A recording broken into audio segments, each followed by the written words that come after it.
ദൈവനാമത്തിന് മഹത്വം ഉണ്ടാകട്ടെ. പവർ വിഷനിൽ നിന്ന് നിങ്ങളെ എല്ലാവരെയും വന്ദനം ചെയ്യുന്നതിൽ ഞങ്ങൾക്ക് സന്തോഷമുണ്ട്. ഇന്നത്തെ വചനധ്യാനത്തിന് വേണ്ടി കഴിഞ്ഞ 2 ദിവസങ്ങളിൽ വായിച്ച അതേ വചനം, സങ്കീർത്തനം 26:1. യഹോവേ, എനിക്ക് ന്യായം പാലിച്ചു തരണമേ, ഞാൻ എൻ്റെ നിഷ്കളങ്കതയിൽ നടക്കുന്നു, ഞാൻ ഇളകാതെ യഹോവയിൽ ആശ്രയിക്കുന്നു. ഈ വചനത്തിലെ 3-ാമത്തെ വരി, ഇതൊരു കവിതയാണ്. ഈ കവിതയുടെ 3-ാമത്തെ വരി, ഞാൻ ഇളകാതെ ദൈവത്തിൽ ആശ്രയിക്കുന്നു.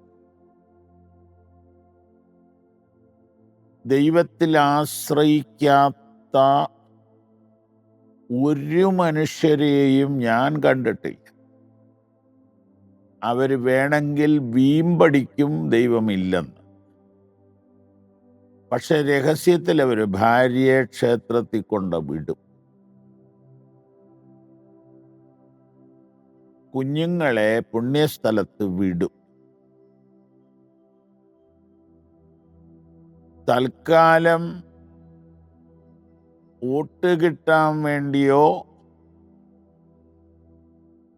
ഭരണം കിട്ടാൻ വേണ്ടിയോ സ്ഥാനം കിട്ടാൻ വേണ്ടിയോ ദൈവമില്ലായ്മ പരസ്യപ്പെടുത്തുകയും ദൈവമുണ്ടെങ്കിൽ അതിൻ്റെ നന്മ കുടുംബത്തിൽ പോരട്ടെ എന്ന് വിചാരിക്കുകയും ചെയ്തുകൊണ്ട് പ്രവർത്തിക്കുന്ന ആളുകളോട് എനിക്ക് ബഹുമാനക്കുറവില്ല. കാരണം ദൈവത്തിൽ ആശ്രയിക്കുന്നുണ്ടല്ലോ. അങ്ങനെയുള്ള വാർത്തകളൊക്കെ വരുമ്പോൾ എന്നെപ്പോലെ ഒരാൾക്ക് സന്തോഷമാണ്. ദൈവത്തിൽ ആശ്രയിക്കുന്നവരാണ് അവർ. അപ്പോൾ ദൈവത്തിൽ ആശ്രയിക്കുന്ന മനുഷ്യരെ നമുക്ക് എല്ലാ നാട്ടിലും കാണാം. എന്നാൽ ഈ ദൈവാശ്രയത്തിന് സ്ഥിരതയില്ല എന്നുള്ളതാണ് എല്ലായിടത്തും എപ്പോഴും കാണുന്ന പ്രശ്നം. ഒരു പാറ പൊട്ടിക്കുന്നവരെ ശ്രദ്ധിച്ചാൽ സ്ഥിരമായി ഒരേ സ്ഥലത്ത് അടിക്കുമ്പോഴാ പാറ പൊട്ടും. ഇതുപോലെയാണ് സ്ഥിരമായ ആശ്രയം. യെശയ്യാപ്രവചനം 26-ാം അധ്യായത്തിൻ്റെ 1-2 വാക്യങ്ങൾ വായിക്കുമ്പോൾ, സ്ഥിരമാനസൻ നിന്നിൽ ആശ്രയം വച്ചിരിക്കൊണ്ട് നീ അവനെ പൂർണ്ണ സമാധാനത്തിൽ കാക്കുന്നു. പൂർണ്ണ സമാധാനം സ്ഥിരാശ്രയത്തിൻ്റെ ഫലമാണ്. സ്ഥിരാശ്രയമാണ് പൂർണ്ണ സമാധാനത്തിലേക്കുള്ള വഴി.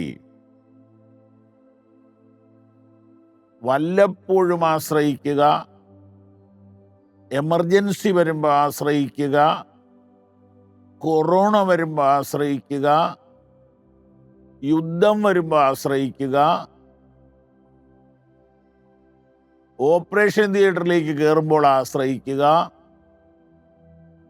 മോള് ഗർഭിണിയാകുമ്പോൾ ആശ്രയിക്കുക. ഇങ്ങനെയൊക്കെ ആശ്രയിക്കുന്നവരെ ദൈവം ഉപേക്ഷിക്കുകയില്ല. കാരണം ദൈവം നമ്മളെക്കാൾ എത്രയോ വലിയവനാണ്. എന്നാൽ ദൈവം നമ്മോട് ആവശ്യപ്പെടുന്നത്, സ്ഥിരമാനസൻ നിന്നിൽ ആശ്രയം വെച്ചിരിക്കൊണ്ട് നീ അവനെ പൂർണ്ണ സമാധാനത്തിൽ കാക്കും. ഇന്നത്തെ വചനധ്യാനത്തിൽ ഒരു സ്ഥിരാശ്രയത്തിലേക്ക് ദൈവം നമ്മെ വിളിക്കുന്നു. ഒരു പൂർണ്ണ സമാധാനമുള്ള ജീവിതം തരാൻ ദൈവം ആഗ്രഹിക്കുന്നു. ഞങ്ങളുടെ സ്വർഗസ്ഥ പിതാവേ, ഞങ്ങളുടെ ഏറ്റവും പ്രിയപ്പെട്ട ഈ പ്രേക്ഷകരെ യേശുക്രിസ്തുവിൻ്റെ നാമം ചൊല്ലി അനുഗ്രഹിക്കുന്നു. അവർ എന്നും എല്ലാറ്റിനും എപ്പോഴും അങ്ങയെ ആശ്രയിച്ച് പൂർണ്ണ സമാധാനം പ്രാപിക്കട്ടെ. യേശുവിൻ നാമത്തിൽ ആമേൻ. God bless you.